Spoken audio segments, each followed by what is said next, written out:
Taiwan held its first direct presidential election in 1996, but the national celebration for ushering in democracy was short-lived. Prior to the election, China, which considers Taiwan as part of its territory, began ramping up its military threats towards the island republic.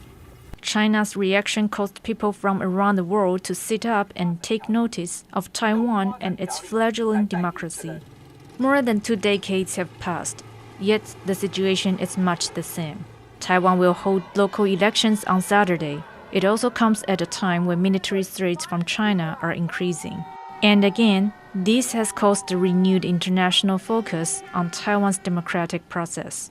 I think anybody who cares about democracy should be paying attention to Taiwan and Taiwanese democracy and Taiwanese elections. It used to be that people think Asia is very far away from Latin America, but as the world becomes more interconnected, for example, many Latin American democracies are becoming, countries are becoming more dependent on Chinese loans or investment. Latin American audiences and Colombian audiences should understand Asia better and the distinctions between the different countries, whether it's Japan, Korea, Taiwan, China.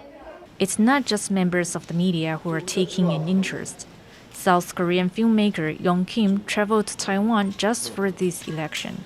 He is interested in democracy in South Korea and Taiwan, as he believes they both face external threats. Kim intends to make a documentary comparing how voting systems make a difference. So 2020, we got some fraud situation in the election in our countries.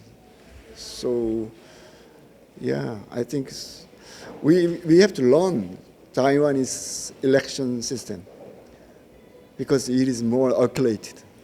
Many observers' reasons for covering the elections have more to do with the actions of China. But there are some, like French photographer Nicolas Detiche, who are simply fascinated by the culture of Taiwanese elections. Of course, in 2022, the question about the cross-strait, everybody's thinking about this, especially for Western media. But for me, I told you, I really like the local side of the stuff. It's even if the city election is the same campaign and the same way to do as a presidential election, so it's quite really interesting to document if you're interested about the Taiwanese way of life. Though not immune to external threats, there are signs that Taiwan's elections are becoming more secure. Taiwanese Foreign Minister recently said there have been fewer instances of Chinese manipulation in the upcoming vote compared to in the past. It helps Taiwanese voters to remain confident that the decisive factors in their local elections will remain in the hands of the people. Kamashi and Huang for TaiwanPlus.